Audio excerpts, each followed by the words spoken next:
हम लोग बात करने जा रहे हैं, चैप्टर का नाम क्या है, रिप्रोडक्शन। बहुत अच्छा चैप्टर है। इंपॉर्टेंट क्या है कि इसका वेटेज ज़्यादा है एग्जाम। ओके, वेटेज ज़्यादा है एग्जाम का मतलब क्या, इससे श्योर एंड सर्ट क्वेश्चन आने वाली है। तो मैं एक प्रैक्टिकल थेसिस के साथ एकदम अप्रोचेबल में करवा रहा हूँ। ठीक है, चलिए स्टार्ट करते हैं। तो सबसे पहले बात करते हैं कि रिप्रोडक्शन एक्चुअली में होता क्या है। तो ये एक बायोलॉजिकल प्रोसेस है in which every living organism give birth to young ones of their own kind. मतलब अपने जैसा, मतलब इंसान है तो हम इंसान को ही जन्म देंगे, कुत्ता को नहीं देंगे। कुत्ता है तो कुत्ता इंसान को जन्म देगा, कुत्ता को जन्म देगा। मतलब समझ रहे हो, मतलब कि अपने जैसा, अपने यंग वंस के जैसा वे जन्म देगा। Okay, now we are moving to the further. It ensures, क्या इंश्योर करता है, कंटिन्यूटी ऑफ वेरियस स्पीसीज। मतलब इस जीवन पे धरती है तो रिप्रोडक्शन की वजह से। मतलब आओ बात करते हैं हम लोग कि अगर ये बताओ, हम हैं या आप हो, अगर आप फ्यूचर में रिप्रोड्यूस नहीं करोगे, आप इन्वॉल्व नहीं होगे रिप्रोडक्शन में, तो क्या आपके जनरेशन आगे बढ़ेंगे? नहीं। तो इसलिए इस धरती पे कंटिन्यूटी मेंटेन है किसी भी स्पेसिस का। तो कारण क्या है इसका, रिप्रोडक्शन। ओके, अब रिप्रोडक्शन दो तरह के होते हैं। कौन कौन से? एक होते हैं असेक्सुअल रिप्रोडक्शन, तो एक होते हैं सेक्सुअल रिप्रोडक्शन। तो असेक्सुअल रिप्रोडक्शन क्या होता है कि जिसमें एक ही पेरेंट्स इन्वॉल्व होते हैं, जिसमें एक ही पेरेंट्स इन्वॉल्व होते हैं। सेक्सुअल मतलब जिसमें दो पेरेंट्स इन्वॉल्व होते हैं। इसमें क्या होगा, एक पेरेंट्स इन्वॉल्व होंगे तो बाबू देखो, अगर कोई भी काम को कोई एक लोग करेंगे तो गलतियाँ कम होगी। अगर वही काम को कोई दो लोग करेंगे तो गलती ज़्यादा होने की चांस रहेगी। तो यही चीज़ है कि जब इसमें असेक्सुअल रिप्रोडक्शन में क्या होता है कि वेरिएशन बहुत कम होता है, और इसमें क्या होता है, वेरिएशन बहुत ज़्यादा होता है। कैसे होता है हम उस पर हर एक पॉइंट पर डिस्कस करेंगे। पहले देखते हैं इसका difference. The production of new organism from of single parents. Sexual में क्या होगा, production of new organism from two parents involvement. No sexual gamete involve, sexual gametes involve. Asexual reproduction में टाइम्स कम लगेगा, एनर्जी भी कम लगेगी।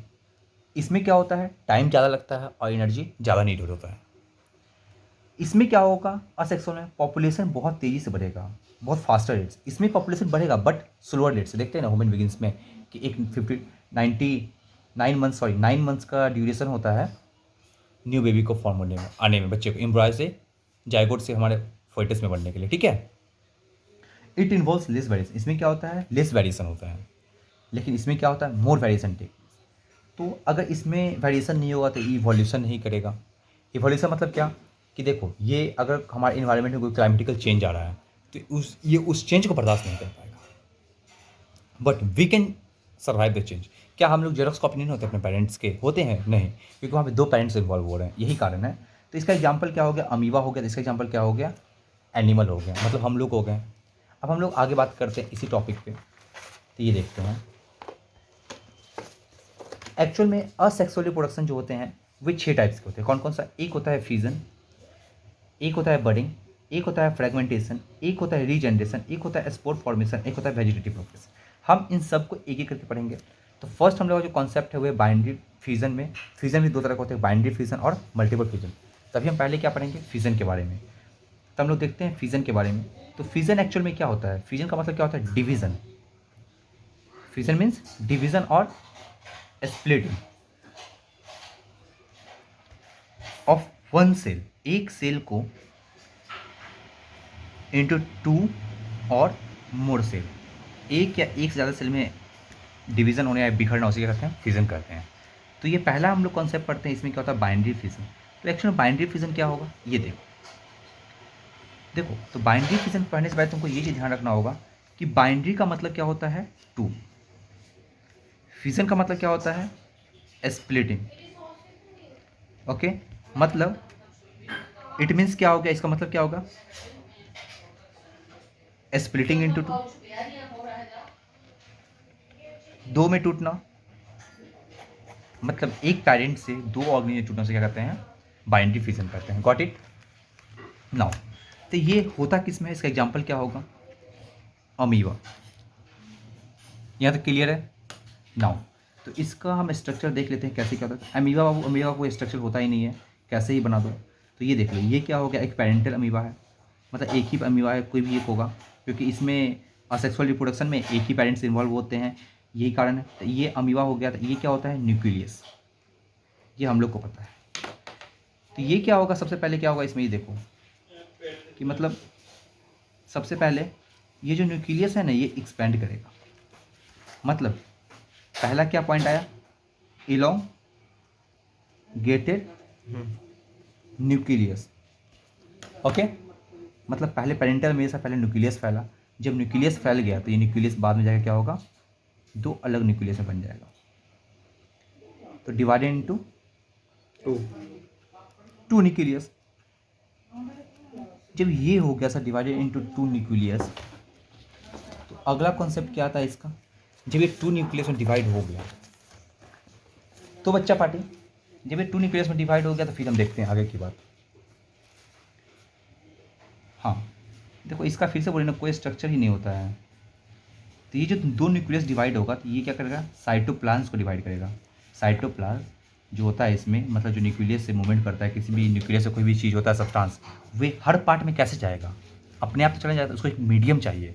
तो वे मीडियम क्रिएट कौन करता है, साइटोप्लाज्म क्रिएट करता है। तब साइटोप्लाज्म दो पार्ट में डिवाइड हुआ, तो cytoplasm divides into two parts, दो पार्ट्स में साइटोप्लाज्म डिवाइड्स हुआ। फिर इससे क्या हुआ, टू डाउटर अमीबा फॉर्म हुआ, two daughter amoeba generate. Got it. इससे क्या हुआ, टू डॉटर अमीबा जनरेट हुआ। ओके, सॉरी यहाँ पे स्पेलिंग मिस्टेक हम देख लेते हैं, अमीबा जनरेट। तो ये क्या फॉर्म था, बाइंड्री फिजन का मैंने यहाँ पे कॉन्सेप्ट देखा, मैंने ये चीज़ जो पढ़ा बाइंड्री फिजन का देखा। अब हम आगे बात करते हैं इसी में सेकंड केस मल्टीपल फिजन का। तो मल्टीपल फिजन में क्या होता है ये देखते हैं। देखो, हर एक चीज़ को बारीकी से देखना, यही काफ़ी है नोट्स आपके लिए। In multiple fission the parent organism split, ये क्या होते हैं, स्प्लिट और divides to form many new organism at same time. मतलब एक ही टाइम पे एक पेरेंट ऑर्गेनिज्म अगर दो में टूटता है, स्प्लिट होता है, तो उसे कहते हैं बाइंड्री फिजन। अगर दो से ज़्यादा में स्प्लिट हो रहा है तो उसे क्या कहेंगे हम, मल्टीपल फिजन। मतलब समझो, हम बात करते हैं, कैसे बात करें सर, ये देखो, ये एक पेन है, ये एक पेरेंटल ऑर्गेनिज्म, ठीक है, इसको मैंने दो पार्ट में तोड़ के अलग कर दिया, ये क्या हो गया, बाइंड्री फिजन। अब इसी को हम और तोड़ दिए दो से ज़्यादा में, मतलब मैंने इसे ऐसे तोड़ दिया, एक पार्ट, दो पार्ट, ये मिनी पार्ट में मैंने इसको ब्रेक कर दिया। जब मैंने इसको और सारे पार्ट में ब्रेक कर दिया, क्या हो गया, मल्टीपल फिजन हो गया। तो ये मल्टीपल फिजन हो गया, इस चीज़ को मैंने समझ लिया। तो हम आगे बात करते हैं, इसका एग्जाम्पल क्या होगा, प्लाज्मोडियम। ओके, ये प्लाज्मोडियम होता है इसका बेसिकल एग्जाम्पल, किसका, मल्टीपल फिजन का। जब ये मल्टीपल फिजन हो गया तो हम लोग अब अपने, यही था मल्टीपल फिजन में प्लाज्मोडियम होता है, और यही प्लाज्मोडियम है जिसके काटने से मलेरिया होती है, ये भी ध्यान रखना। तो मलेरिया किससे होता है, फीमेल एनोफिलस मॉस्किटो से, फीमेल एनोफिलस मॉस्किटो सब बाइट करेगी, वही क्या कैरी करता है, प्लाज्मोडियम होता है मॉस्किटोस, ठीक है। तो क्या होगा, मलेरिया होगा, और किसी दूसरे के मच्छर के काटने से आपको मलेरिया नहीं होगा। ओके, हाँ। तो अब मेरा अगला टॉपिक क्या है, बर्डिंग। तो बर्डिंग क्या होता है बाबू, बर्ड समझते हो ना, कली के रूप में खेलना। तो a new organism is produce as an outgrowth of the parent body, मतलब कहीं साइड से कली के रूप में निकल जाना पेरेंट ऑर्गेनिज्म, और फिर अपने आप को रिजेनरेट करने के बाद, फिर बड़ा होने के बाद वह टूट के गिर जाना, और फिर अपने आप को नए ऑर्गेनिज्म में डेवलप कर लेना। तो उसी को क्या करते हैं हम लोग, बर्डिंग करते हैं। तो देखो, ये होता है किसमें बेसिकली, एग्जाम्पल क्या होगा इसका, हाइड्रा दे देना अगर पूछे तो, और क्या दे दोगे, ईस्ट दे देना एग्जाम्पल। तो हम एक एग्जाम्पल लिए हैं हाइड्रा का। तो देखो, ये क्या है, पेरेंट हाइड्रा है। ओके, अब इस पेरेंट हाइड्रा से बर्ड निकला, देखो ये बर्ड निकला। अब ये बर्ड क्या हुआ, ग्रोथ किया, तो बर्ड ग्रोथ। ओके, अब जैसे ये बर्ड ग्रोथ किया, फिर क्या हुआ, ये अपने आप को ग्रोथ करने के बाद ये अपने मैचुरेशन पीरियड पे आकर ये ब्रेक हो गया, और ये न्यू हाइड्रा जनरेट हो गया। Got it. तो यही था बर्डिंग। तो हमने अभी तक हम लोगों ने क्या कर लिया, ये देखो, हम लोगों ने फर्स्ट पढ़ लिया फिजन पढ़ लिया, सेकंड कंसेप्ट हम लोगों ने पढ़ लिया क्या, बर्डिंग। अब हमारा अगला कॉन्सेप्ट जो आता है हम उस पर देखते हैं। तो हमारा अगला कॉन्सेप्ट क्या करता है, ये देखो अब अगला क्या है, फ्रेगमेंटेशन। फ्रेगमेंटेशन क्या होता है, इसमें होता है दो टॉपिक इसमें बहुत कंफ्यूजिंग है, एक रीजनरेशन और एक फ्रेगमेंटेशन। लोग इसमें बहुत ज़्यादा कंफ्यूज होते हैं, लोगों को लगता है कि दोनों एक चीज़ नहीं, बट दोनों अलग है। कैसे अलग है उस पर बात करते हैं। देखो फ्रेगमेंटेशन क्या है, एक एक्सीडेंटल प्रोसेस है, मतलब एक्सीडेंटली किसी वजह से कोई भी पार्ट, जैसे ये एक्सीडेंटली टूट गया और ये टूटने के बाद ये अपने आप, जैसे मान लेते देखो ये कोई फ्रेगमेंट कोई पार्ट है, ये क्या हुआ, ये टूट गया। अब ये टूटने के बाद ये अलग निकल गया और ये अलग जाकर खुद से रिप्रोड्यूस कर दिया, मतलब अपने आप ये इंक्रीज कर दिया साइड में। ये क्या हो गया, फ्रेगमेंटेशन। मतलब एग्जाम्पल क्या होता है इसका, एस्पायरोगायरा।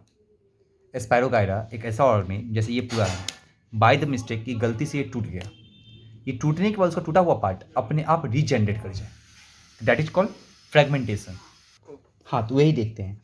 तो it is the accidental process when the broken piece of an organism grow into a complete organism.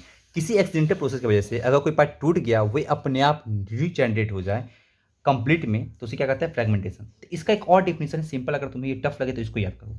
The organism breaks up into smaller pieces upon a maturation. किसी अगर बाय इसका मैचुरेशन पीरियड के time पे अगर organism टूट जाए और वो टूटा हुआ पार्ट न्यू इंडिविजुअल में जनरेट हो जाए, उसे क्या कहते हैं, फ्रेगमेंटेशन। तो देखो ये मान लेते कोई एच पीस एस्पायरोगायरा, इसका क्या है, एस्पायरोगायरा एक ऑर्गेनिज्म है, ये टूट गया यहाँ से एच पीस से, तो ये टूट के अलग हुआ, ये इधर अपना फ्रेगमेंट ये अलग जनरेट हो जाएगा और ये अलग जनरेट हो जाएगा। Got it. इसी तरह अब रीजनरेशन क्या होता है, अगर हम ऑर्गेनिज्म को काट दें, इसमें क्या बात कर रहा है, अगर कट जाए और टूट जाए, ब्रोकन इनटू मेनी पीस, बहुत सारे पीसेस में, तो वे जो टूटा हुआ पीस होगा ना, जैसे मान लेते बाबू ये है, इसको क्या किए, इसको बहुत सारे पीसेस में हम काट दिए, मतलब एक पीस से हम यहाँ से काट के बाहर निकाल दिए, एक ऐसे काट दिए। अभी जो कट के अलग हुआ है ना, ये अलग रीजनरेट हो जाएगा, ये अलग रीजनरेट हो जाएगा और ये अलग रीजनरेट हो जाएगा। तो this is called what, this is all called regeneration. मतलब रीजनरेशन क्या होता है, if an organism is somehow cut, किसी गलती से कट गया या ब्रोकन, ये टूट गया, तो सारा पीस जो पीसेस पीसेस में टूटा हुआ है, वो हर पीस ग्रो कर जाएगा एक कंप्लीट ऑर्गेनिज्म में। इसे हम क्या कहते हैं, रीजनरेशन। तो एग्जाम्पल क्या है इसका, प्लेनेरिया और हाइड्रा। तो देखो प्लेनेरिया क्या है, ये मान लेते हैं, फिगर में मेरी उतनी अच्छी ड्राइंग नहीं है, बट फिर भी मैं कोशिश करता हूँ आपके लिए। ये प्लेनेरिया है, ये क्या किया, कट गया ऐसे नाउ, तो ये जो कट के अलग हुआ, ये अलग प्लेनेरिया में जनरेट हो गया, ये अलग प्लेनेरिया में, ये अलग प्लेनेरिया। Got it. नाउ ये चीज़ क्लियर हो गया। अब हमारा अगला टॉपिक आता है स्पोर फॉर्मेशन। स्पोर फॉर्मेशन क्या था, देखो ये कोई प्लांट है, राइजोफोर्स या ब्रीड मोल्ड, ये एग्जांपल है स्पोर फॉर्मेशन का। इसमें क्या होता है स्पोर फॉर्मेशन में, कि spore are small bulb like structure. देखो ये स्पोर एक बल्ब लाइक स्ट्रक्चर है, जिससे हम क्या कहते हैं, एस्पेरोजेनियम। इसका बहुत सारा नाम होता है, बट मैंने सिंपल दो नाम लिखा हूँ, क्यों, क्योंकि हमें ज़्यादा कन्फ्यूज होना है, बोर्ड सर पर है और हमें वही याद करना है जो हमारे काम का चीज़ हो। ओके, तो देखो एस्पेरोगैनियम, ये क्या होता है, spore small bulb like structure. ये क्या हुआ, समहाउ ब्रेक हो गया, ये टूट गया। तो ये जो टूट गया, इसका स्पोर जो है ये हवा में आएगा, हवा में आके ये करेगा, इधर उधर मूवमेंट करेगा, तो ये कहीं जाकर गिरेगा, जिससे क्या होगा, इसको अगर इसको फेवरेबल कंडीशन मिल गया, किसी दूसरे प्लांट पे जाकर गिर गया, तो वहाँ क्या करेगा, रीजनरेट कर देगा। तो वही लिखे हैं, spores are small bulb like structure which are cover by thick wall, जो एक थिक वॉल से कवर होता है। ये under the favourable condition they germinate and produce new organism. किसी फेवरेबल कंडीशन में जर्मिनेट होता है और प्रोड्यूस करता है न्यू ऑर्गेनिज्म। सबसे इंपॉर्टेंट चीज़ इसमें दो पॉइंट है, कि पेनिसिलम जो एक एंटीबायोटिक है, fungus, is also produce by spore. Penicillium fungus जो किससे प्रोड्यूस होता है, स्पोर से होता है। और इंपॉर्टेंट कि एंटीबायोटिक ड्रग कॉल पेनिसिलम, जो एंटीबायोटिक ड्रग होता है कौन सा, पेनिसिलम, ये किसका बना होता है, पेनिसिलम फंगस का ही बना होता है, जो निकलता कैसे है, स्पोर से ही। Okay, now our next part is vegetative propagation. ये क्या होता है वेजिटेटिव प्रोपगेशन, ये देखो बहुत सारे प्लांट होते हैं जिसका न्यू प्लांट्स डेवलप हो जाता है उसके वेजिटेटिव पार्ट से, तो this statement is refer as a vegetative propagation. तो ये होगा किसमें, part such as by root से, उसके जड़ से। कभी देखते हो खेत में गए होगे कभी, we all are from the farmer area, India is agriculture country, हम लोग जानते हैं इंडिया इज रूरल कंट्री। तो हम लोग देखते होंगे कि बहुत सारे हमारे गाँव में खेतों में क्या होता है कि आलू की खेती होती है। आलू की खेती मतलब क्या, बाय रूट्स, दलिया हो गया या स्वीट पोटैटो ऐसे जनरेट होता है। बाय स्टीम से जिंगर या पोटैटो, और लीफ से क्या होता है, बायोफाइलम। Got it. ना further artificial method. Artificial method क्या होगा? ग्राफ्टिंग, कटिंग या लेयरिंग। आर्टिफिशियल मैथड ये क्या है? Grafting mango orange, cutting rose banana cactus, ये ऐसे जनरेट होता है। और लेयरिंग से लेमन जैस्मिन हिबिस्कस, ये एग्जाम्पल याद रखना। देखो ग्राफ्टिंग मतलब क्या? मान लो बाबू कि ये एक प्लांट है। देख हम लोग गांव में देखते हो कि आम की खेती कैसे होती है कि आम का पेड़ को काट दिया गया और कहीं और जाकर जनरेट कर दिया, मतलब इसको हम ऐसे कट कर दिए प्लांट को। हम जो कहते हैं ग्राफ्टिंग में क्या होता है कि ग्राफ्टिंग से मैंगो हुआ, ऑरेंज हुआ, कटिंग से क्या हुआ? रोज बनाना कैक्टस, और लेयरिंग से लेमन जैस्मिन या हिबिस्कस। हिबिस्कस को हम कहते हैं चाइना रोज, मतलब अड़हुल का फूल। तो देखो ये आर्टिफिशियल मैटर है कि इसको हम खुद से जनरेट करते हैं। कैसे? गांव में हम देखते हैं खेत में क्या करता है पापा पापा को, क्या कहता है ना कि मतलब आम की खेती कैसे होती है कि आम का पेड़ को हम काट दिए। अब आम का पेड़ ऐसे काट, जस्ट इमेजिन करो कि ये आम का पेड़ है, मैंगो ट्री है। तो मैंगो ट्री कभी हम ऐसे नहीं कट करते हैं, हमेशा कैसे कट करेंगे? ऐसे। जस्ट लू देखिए ऐसे। जब इसको ऐसे कट करेंगे तो एक पार्ट जो ज़मीन से रहेगा उसे कहते हैं स्टॉक, और ये जो ऊपर का पार्ट जो बाहर गिर जाएगा उसे कहते हैं स्क्यून। अब इसको उठाकर किसी दूसरे के पार्ट में लगा देंगे, जाके उसको बांध देंगे टेप से, तो फिर वहाँ से क्या होगा? नया प्लांट जनरेट हो जाएगा।